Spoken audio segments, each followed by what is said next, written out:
For our next panel and our final session, Digo Hispanic Media and their brand client, Doc Martens, will be joining us to share key learnings and metrics from a recent campaign that leveraged Lotame's ID solution. So I'd like to introduce Aisha Burgos, Senior Vice President at Digo Hispanic Media, Erica Clemens, Digital Marketing Manager at Paid Media and SEM at Doc Martens, and Alex Terrio, Chief Customer Officer at Lotame, who will be helping moderate this session. Alex, you want to take it away? So the previous sessions have laid the groundwork for our final session, where we aim to address two really important questions. As a brand, how will I continue engaging with my precise brand personas in the future? And as an agency, how will I continue reaching my brand clients, delivering and KPI goals in the future? So to accomplish this, I'll first overview testing scenarios available via both programmatic as well as the direct ecosystem. And then let's see, I will also be joined by Aisha from Digo and Erica from Doc Martens to dive into a test that they set up, and we'll be able to figure out what their learnings were.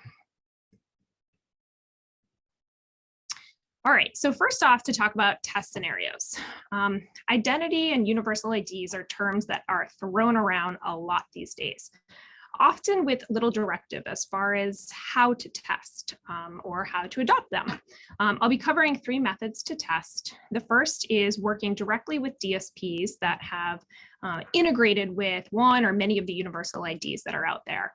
For example, the Trade Desk, who joined us earlier today. The second is through a deal ID that has been set up by a media owner to include universal IDs through their preferred SSP or SSPs that they work with. An example of these are PubMatic or Magnite. The third is to work directly with a media owner who has a data platform that is powered by identity, like Lotame.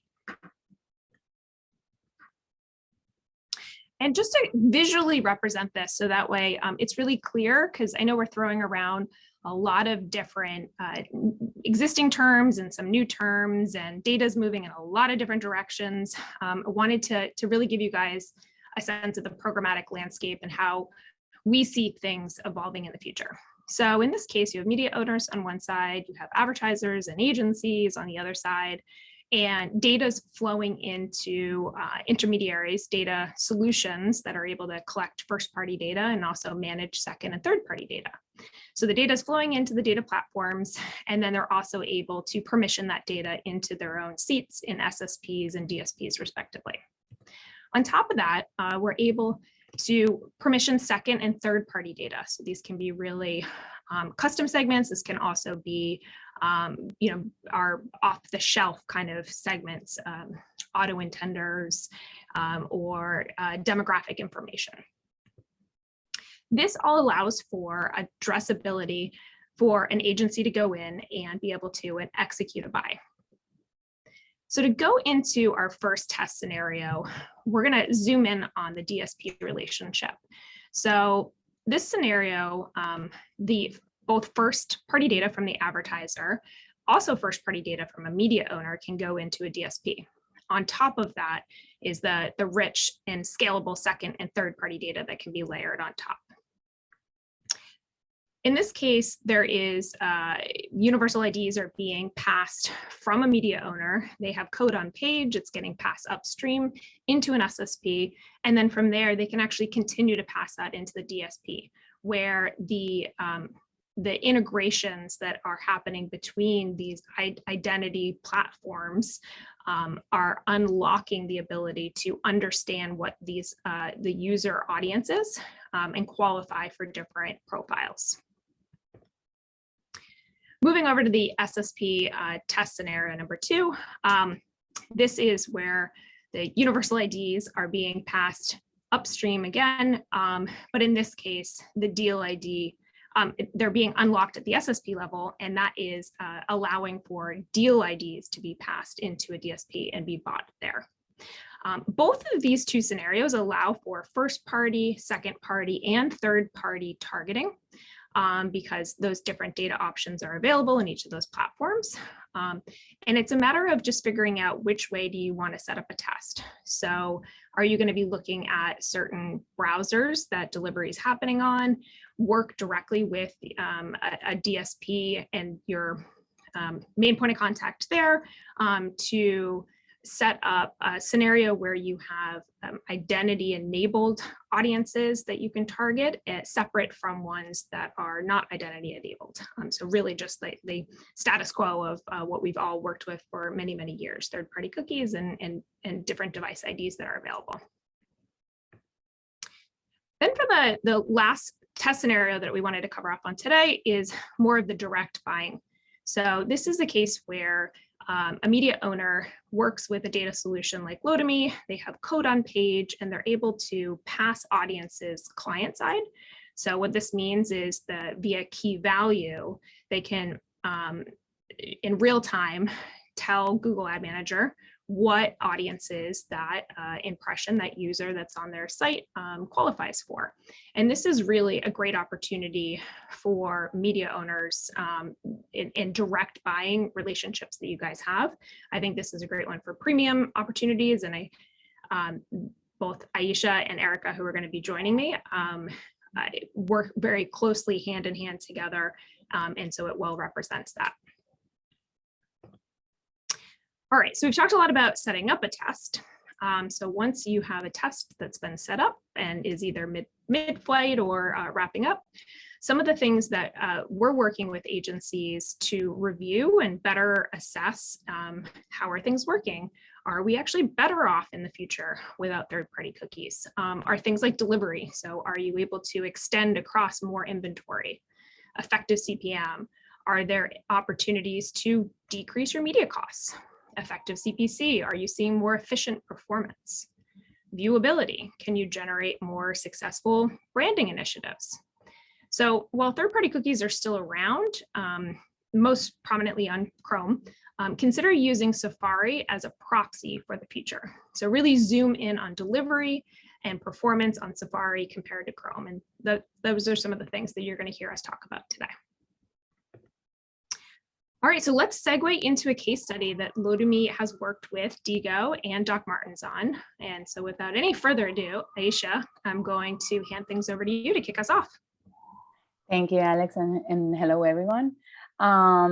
Before we dive into the results of the testing, I would like to give some context on how our partnership with Dr. Martens started.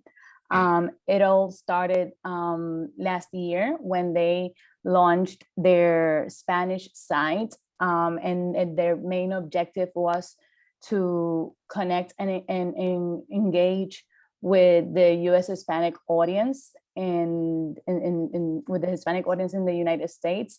So that's where we came along, and since we are premium U.S. Hispanic network of premium publishers from Latin America, we were able to strategize with them. We can go to the next slide, Alex. And we were able to strategize with them and create some campaigns to be able to help them connect with that audience. So what did we do? We were able to create some custom segments. We used our first-party data based on how users interact or consume our content within our network. But we not only leveraged that first-party data, we also use some other programmatic capabilities like our trading desk, because we wanted to be more scalable and be able to reach those audiences not only within our network but outside of our network. So we layered that first party data with other third-party providers' data and with some Google audiences. And that helped us create these tailored segments for Dr. Martens that will allow them to target those audiences with specific creatives, messagings, or products, because we know that the creative should be tailored to the audience. We should not be using the one size fits all approach. So that was like the main focus that we did with Dr. Martens, creating those segments. If we move forward, we're going to be able to see some of these segments. We created the Bad Bunnies. Each segment was created based on lifestyle, on content consumption, on any type of affinity that the audience has. In the next slide, you can see the other segments. We also have the Nirvanas. The Nirvanas was a segment created that is basically very similar to the core consumer of Dr. Martens. So we were able to identify Hispanics within our network that share those similar traits. And we also created the J-Lo's segment, and that's the one that you're seeing here in the screen. So we were able to create these segments once we heard our client, once we were able to understand their objective. This is something that we do with all of our clients. Our sales teams creates the tailored segments for them, and then we are able to execute within our network and strategize, use this actionable data to execute the campaign. So besides creating these segments, I will let Erica explain and double click a little bit more in how they were using the segments that we created for them. Thanks, Aisha. Hi, everybody. Erica from Docs. So with the personas that Aisha just outlined, we wanted to make sure that we were speaking to each one in a really authentic way and serve them content that resonated with them. This is something that Digo really helped us with. If you want to keep clicking through. So depending on their age and location of origin, whether they were born in the US or they were from South American country, the Caribbean, their lifestyle, cultural identity, their language preferences, we knew that some preferred to be spoken to by brands primarily in Spanish, some preferred Spanglish, and some preferred English. So we definitely took into account how we spoke to them. You can keep clicking through. And then we really wanted to serve them assets that really spoke to each persona, and made sure that we also served them products that each segment would really be interested in. As Aisha mentioned, the Nirvana is really our core Doc Martens consumer, and Digo did a great job naming these after different artists, knowing that at Docs we love music. So Nirvana's really spoke to our core consumer who really love our iconic styles, and the Bad Bunnies and the J-Los, love those names. They really resonated more with newer consumers that we were going after with some of our newer product styles that we were coming out with. All right, so what we aimed for. So this is really marketing 101. You can keep clicking through. We wanted to make sure that we were reaching US Hispanics who were really right for the brand, knowing that Docs is a unique brand and we have a really unique brand voice. We wanted to make sure that we were reaching them at a time that they were most likely browsing and shopping, that we were serving ads to them on sites and apps that they browse across devices, that we were serving them content and had a message that really piqued their interest, knowing how diverse our customer base is. And then because this was our first time as a brand really reaching out to this audience directly, our goal for the test really was reach and awareness, focusing more on impressions rather than conversions. Okay, so what are we solving?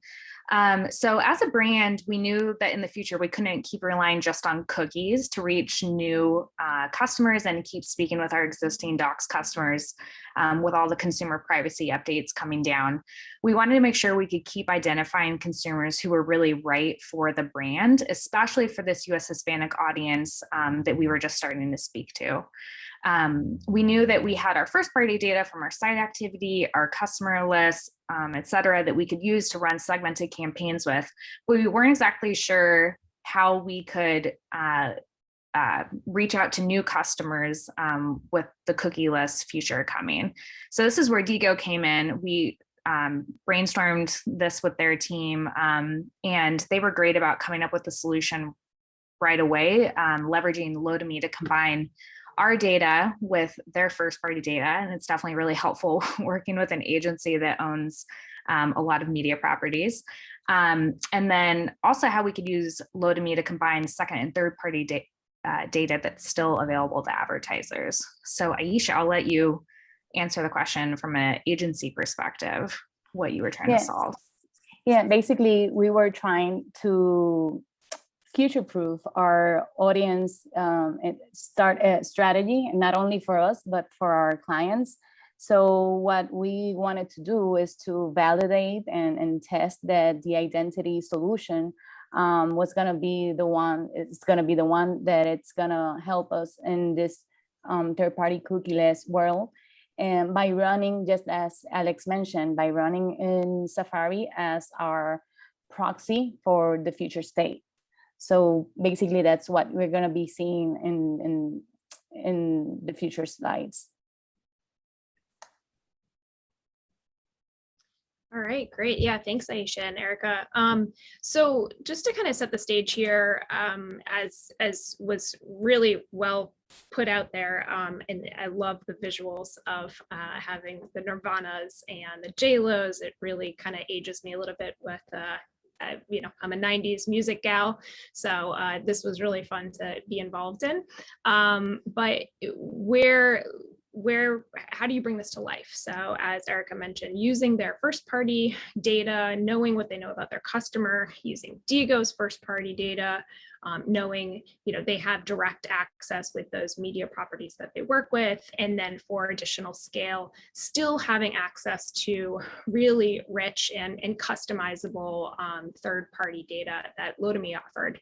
Through our Lotame Data Exchange, we were able to create multiple different audience segments that really represented those different Bad Bunnies, the Nirvanas, and the J-Los. So that was set up. And then again, to try to, you know, to create that A/B test, Digo is so perfectly positioned, being an agency that has these media properties. So they have, again, code on page, and they were able to send those audiences into DV360 via two different methods. So one was through a server to server method, which we refer to in the results as the third party cookie setup, because really the way that you send audiences server to server, as it has been historically, is you know, available device IDs, but is predominantly third party cookies. So that was kind of representing the historical way that is going away. And then our cookieless setup, as you'll see in the results, was the audiences that were being passed via key value. So that is really able to leverage Lotame's identity solution, being able to bring in multiple different identifiers, everything from first party cookies, maids, CTV IDs, graphing them together, really extending the reach and the availability of those. So that's just a little bit of background. And just for a visual sake, I think it's helpful to understand how Lotame Panorama works, that it's able to collect all of these different IDs, these device and browser IDs that are hanging off of, you know, each of us as a consumer. And what I'm doing on my mobile phone, I might be searching for takeout for dinner. That's separate from looking at some reviews for a new vehicle that I want to buy on my work computer. And then I might be watching certain, you know, romantic comedies on my iPad. So those are all very distinct and different traits that I'm exhibiting across different devices and browsers. And so by being able to stitch those together through an identity solution, like, you know, that's powering our data collection and targeting, that is really what we were testing out here and proving that there's a future scenario where we can all kind of keep the lights on and keep messaging and engaging with our ideal consumer. So with that, I'm going to hand it back to Aisha, who's going to go through some of the results. Thank you. So for the testing, as Alex mentioned, we were able to replicate the segments, and we ran these campaigns at the same time to do our A/B testing. And the next slides are going to be showcasing our findings regarding some KPIs. But first, I would like to address something very important, and it's that if we since we're using a cookieless environment and we're using and it's based on key values, we're going to be able to measure in a much effective way than we are doing right now in the third-party cookies environment. Because the third-party cookie environment, it's already you already have some browsers that are blocking that type of targeting. So since we are doing an A/B testing, and the cookieless environment is going to allow us to not only measure more, but it will also allow us to be more efficient. And since it's right now it's not that competitive, we're going to be able to be winning better placements and with a better bit rate. So by doing that, it's going to help us get better results in viewability and CTR and in effective CPCs. So that's what you're going to be seeing right now, because what you're going to be seeing in the turquoise graph, it's the third-party cookies results versus the yellow graph that it's the cookieless. So in this first slide, you're going to see that the viewability in the 6 scenarios was great. The reason why you're having great viewabilities in the 6 scenarios is because we're a premium publisher, so we have premium inventory. But when you go and you double click in the cookieless results, you're gonna see that those numbers are higher than the regular third-party cookie test. If we go to and see the numbers right now, and the average viewability for the third-party cookie was around 65% versus 92% in the cookieless environment. If we move to the next slide, we can go and see the CTRs. Here in the CTRs, we have an improvement also in regarding the cookieless environment. Let's always keep in mind that the creatives are in the messaging and call to actions are the drivers of a good performance in a campaign. In this scenario, we use the same creative across the board, but we were able to have better CTRs in the cookieless scenario. Once again, as mentioned previously, since we have a less competitive environment in this cookieless scenario, we were able to win bids at a lower price. So that gives us the possibility of winning better ad placements, and this will result also with better CTRs. We can move to the next slide. And since we had excellent results in CTRs and we had that improvement, that will also cascade in our eCPCs. So the eCPCs for the third-party cookies environment, the average eCPC was of $4.21. And if we compare that with the cookieless environment, it was only 25 cents on average. So that also shows the effectiveness of and the high quality of the audience that we were able to target during these experiments.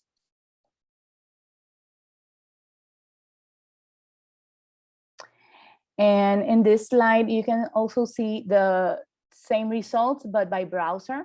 You're going to be able to see the performance regarding Chrome and Safari. To the left, you're going to be able to see the click-through rate in both browsers. And in both scenarios, we had higher CTRs regarding the cookieless test. And when we move to the eCPC graph that it's on the right, it will showcase that it has lower eCPCs since the CTRs were really high. So once again, it shows us how we are able to measure the effectiveness since we're not being blocked with third-party cookies, well, we did this exercise in the cookieless world. Yeah, and Aisha, just to jump in, I think one of the things that I found that was really eye-opening was because we were looking at it on such a granular level, the delivery for the server-to-server method still was being extended to Safari. So we knew we were only sending third-party cookies in through this method, and in the vast majority of cases, third-party cookies are blocked in Safari. So one of the observations that we had at Lotame was that Google in this case is actually taking the audiences that are being sent in via server to server, and then they're extending them and graphing them with their methodology into some of these other browser environments. So it definitely led to some questions for me on how is that methodology working, and kind of some validation that with data being collected and being honored and leveraged from the source, that I think that was also some of the indicators that we felt led to the stronger performance, and then, as you mentioned, thus that extremely more efficient buying method. Correct. Thank you. So besides all of this testing, we're still working on some other experiments and some new tests. The first one that you're going to be seeing here is based in one of our exclusive formats, that it's our what we call one question ads. This will help us gather more granular information of audiences, and we can help Dr. Martins to fill in some gaps related to the current first party data that they have. So what we do is what we're going to be doing is to launch a campaign with this format, and each time a user interacts with the format and answers the different questions, that will go into our Lotame, into our DMP, and those answers are considered behaviors. We will combine those behaviors with Digo's first party data, and that will be the data enrichment part of this equation that you're seeing here. Then we're going to be pushing this information through our DSP with our trading desk, and we are going to be able to launch those campaigns and be more efficient, because we're going to be having more recency in the data of the audience, and more relevant data of those segments. So that's one of the experiments that we're going to be doing. And also the next experiment is to continue testing what we already did with Panorama and Identity. We can move to the next one, because as we mentioned previously, we did this first test within our network, and we use our own and operated sites in Digo. Those are the ones that you see in the white circle. But now we need to extend this and take it to another level, and push all of this information and all of these audiences and key values through our DSP, and be more scalable and reach them outside of our network. So those are going to be our next steps regarding the testing. All right, yeah, and thank you again, Aisha and Erica. Just to wrap up, I think we covered a lot of content here. We talked about testing, we talked about different methods of testing. As Aisha just mentioned, I think we're just scratching the surface, because there's a lot of different ways that we can continue to expand this and learn and get even better. So what are some of the key takeaways? So first, identity is a solution to addressability. So if you take anything away from our whole session today, there's a lot of different identity partners out there. Start testing yesterday if you haven't already.